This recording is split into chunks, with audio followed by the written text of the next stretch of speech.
Kirby. Kirby? Good evening, everyone. How are you doing? I actually intended to film this video a bit earlier. As you can see, it's quite dark outside, but an impromptu photo shoot broke out with a stranger I met when I was walking out for lunch, and here we are several hours later and it's quite dark. So none of that really matters. So as you may know, the long-awaited, or perhaps not so long-awaited if you don't really give a shit about Kirby, the long-awaited Kirby Star Allies has finally come out for Nintendo Switch, and it has received some pretty positive praise. So let's take a look at what people are saying. So Metacritic, 74 out of 100. Pretty good, hey? And on the high end, we have Destructoid with a 9 out of 10, and on the low end, we have Game Informer with a 6.25 out of 10. So just to get a little more detail on that, and I'm going to put this camera down somewhere because it's so f***ing heavy. I'm actually not strong enough to hold it up, so one second here. Oh. Holy smokes, I really need to get like a small camera to carry around. I don't know if you guys have seen my lens, but my arm's in rough shape now. It's pretty heavy. So anyways, let's take a look at some of the feedback that Kirby Star Allies has been receiving. Kirby Star Allies received mixed to positive reviews according to video game review aggregator Metacritic. Well, actually they look pretty positive. A 74 out of 100 is nothing to scoff at, and none of the scores look particularly low except for the Game Informer score. Critics praise the game's visuals, saying that they are gorgeous. However, they criticize the game's easy difficulty, with Kyle Hilliard from Game Informer saying that Kirby Star Allies demands so little from the player that I sometimes felt like I was barely involved at all. Well, Kyle, some of us are not as hardcore as you, and we like to play easy games. Being super critical of a game for it being easy is something that I never really got. I honestly, you know, it's nice when you can toggle the difficulty and whatnot, but for me, I prefer to play games just to enjoy the mechanics and the narrative, so difficulty has never been a big thing for me. I know that it makes it satisfying if you know, feel a sense of mastery after dying on Dark Souls like 100 times, but some of us don't really have time for that, so I think for me, that probably wouldn't be a criticism I would have of Kirby Star Allies, because I just, you know, I don't have time. I like playing easier games, so needless to say, I got spanked by Breath of the Wild, and it ate up more of my time than it should have. But anyways, back to Kirby. What else are people saying here? Critics praised the game's soundtrack. Hilliard called the game's soundtrack fun and bubbly. Are you sure it wasn't too fun and bubbly, Mr. Hilliard? Should it have been more grim and depressive, like Dark Souls or one of these other difficult games that you love so much? Anyways, seems that the response to Kirby Star Allies has generally been quite positive apart from a few complaints. And that's great because I do love the Kirby series. It's a fun, kind of light-hearted platformer, and particularly this one has a big focus on the multiplayer. And if you can wrangle up 3 friends to play along with you, I'm sure you're going to have a total blast. And one of the interesting things about Kirby Star Allies is that when you absorb different enemies, you can absorb, you know, 2 different powers, and they turn into something different, which is quite similar to a very, very, very fun Kirby game from the past, Kirby Crystal Shards. Yes, in Kirby Crystal Shards, you could combine 2 powers into something brand new, and that was really exciting. It lent a really cool sense of discovery to the game, and some of those combined powers were pretty badass.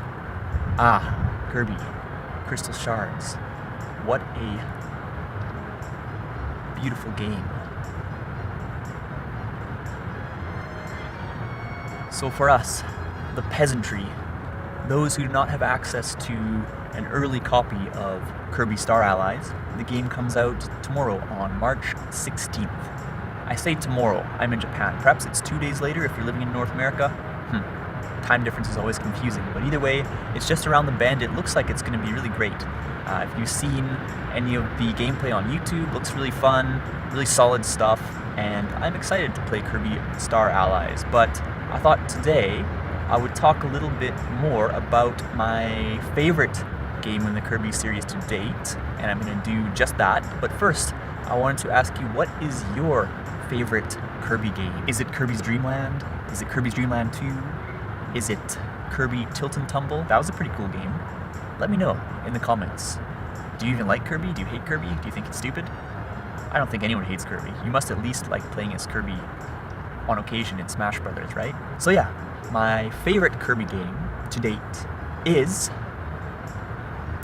Kirby Crystal Shards for the N64, and I apologize in advance if you hear some weird noises during this video. There are some people who actually have friends indulging in some merrymaking very close to me. Goddamn people with friends.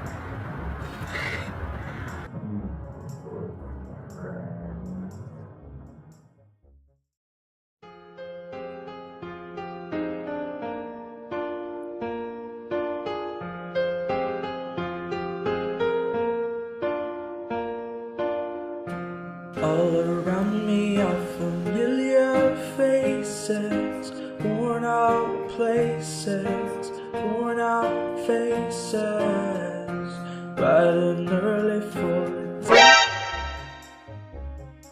Anyways, Kirby 64 is this kind of 2.5D game where you can, as you'd expect from a Kirby game, inhale your enemies and copy their abilities. And this game took place across 6 worlds, and the general kind of plot line was that you needed to collect the fragments of this broken crystal in order to combine it together and face off against Dark Matter, the nemesis of the game. And I'm not going to talk any more about the plot of the game because it's a Kirby game, and the plot is, of course, fairly shallow and ridiculous. So let's talk about the gameplay instead. There were 7 different abilities in the game that you could copy from enemies in the environment. There was burning, stone, ice, needle, boom, spark, and cutter. And you could actually stack these abilities by copying them more than once to make them more powerful, or any of the 2 abilities you could combine to create different kind of new combinations that had different effects, and that was really fun. And interestingly, apart from some of the gimped combination options in Kirby Squeak Squad, Kirby Crystal Shards was the only Kirby game prior to Kirby Star Allies where you could do this kind of combination, which is really perplexing because I think it's probably the most enjoyable and interesting mechanic that has ever been in the Kirby series. So I don't know why they haven't played that mechanic up a bit more than they have. It's really fun. Apart from the main story, there were 3 mini-games outside of the main story that you could participate in with up to 3 friends, which was really fun. And if you haven't had the chance to play Crystal Shards, it is available on the Wii's Virtual Console, in the Kirby's Dream Collection that was released a few years back, and also on the system you probably didn't own, the Wii U. This was a really solid platformer back in the day. It actually got a Metacritic score of 77 out of 100, and for the most part, people really liked it. The only publication that really took a shit on it was Edge. And one must wonder, with such interesting game mechanics, lovely graphics, a great story, why would a publication take a shit on a great game like this? And as usual, just as with Star Allies, the reason it got blasted is because the difficulty level is quite low. It's a fairly easy game, and I just find this criticism absolutely ridiculous, to be honest, because do you really think that Kirby Crystal Shards was targeted towards the 40-year-old males who have the time to blast a level, 100 times in order to beat it, in order to taste the sweet nectar of victory? Obviously, this game is not targeted towards you. It's like flubbering your way into a vegetarian restaurant and taking a look at the menu and snarling and just being like, hey, why don't you sell hot dogs? Well, it's because you're in a vegetarian restaurant. Why would they sell hot dogs? A similarly interesting question is, why would a company make a game targeted at children fucking hard as hell, resulting in an experience that is brand damaging and unfun, unsatisfying, and just a shitty experience for 90% of the people involved? Why would they do that? They wouldn't, which is why you have games like Kirby Crystal Shards and Kirby Star Allies, which are targeted at children. If you want to play a difficult experience, just get your head out of your ass and go play some Dark Souls or Bloodborne or something that is obviously targeted towards an adult, hardcore audience. Not Kirby Crystal Shards, not Tigger's Honey Hunt, not Rugrats, Dark Souls, or Bloodborne, or Call of Duty. Maybe you disagree with me, which is totally cool. I'm always totally, understanding of everyone else's opinions, but yeah, drop me a comment if you do disagree with me, and if you agree with me, show me your support. But I just find that, for me personally, this is such a great example of people being so short-sighted and trying to apply their own biases to... Man, I wish the people to my right would stop playing this shitty music, but I guess they're just trying to have fun. I guess they actually have friends. Just enjoying life. But yeah, I think this is just such a classic example of people trying to apply their biases and their position upon something else that is clearly not intended for them. And I find that, you know, I understand that they may not necessarily think about the situation or the context for the game they're reviewing, but please, please, please, when you review games, at least try and consider the target audience for the game before you push your bullshit views onto them.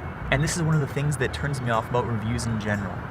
And in particular, you know, movie critics kind of come off as conceited pricks half the time, but I do think game reviewers tend to do a pretty good job in general, but I find that I just can't often really get invested in their analysis of a game because it is so grounded in their own, you know, personal experience. Maybe that's what it means to be a reviewer. You need to just, you know, evaluate everything through your own personal lens, but I find that I just tend to ignore those aspects of reviews, and a lot of the games that I enjoy more than games that fall in the 8 to 9 score range tend to be like 6s or 7s. Just maybe it's my bad taste, but I tend to just not really mesh with reviewers and what they think about games, but maybe that's just me. Obviously some things like Breath of the Wild or Super Mario Odyssey or Final Fantasy 15 are damn fantastic, but I'm just saying that a lot of times my opinions just don't match up with game reviewers, so I tend to only consider the more objective aspects of the reviews, like for example,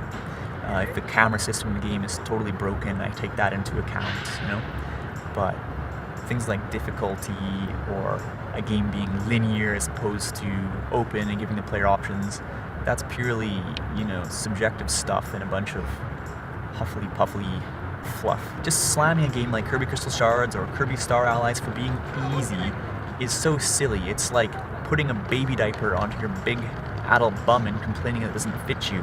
It's just not meant for you. But yeah, I don't know how this this not review of Kirby Star Allies somehow got sidetracked into a discussion of Kirby Crystal Shards and then into a discussion of what's wrong with game reviews, but you know, here we are. This is the path that we walked. But I think I would like to go enjoy some of the nice weather this evening, maybe, you know, relax and have a beer somewhere, chat to some people. So I just want to say to all of you, thank you so much as always for watching. I hope you enjoyed what I had to say. If you did, please give this video a like, a comment, share it with your friends, and please subscribe. I would love to chat with you about this matter, particularly the part about game reviews. Maybe my opinion might be a little bit contentious. Let me know what your thoughts are on it, and thank you again so much for watching. We're going to wrap it up here, and don't you worry, we will talk again in the near future. Bye-bye.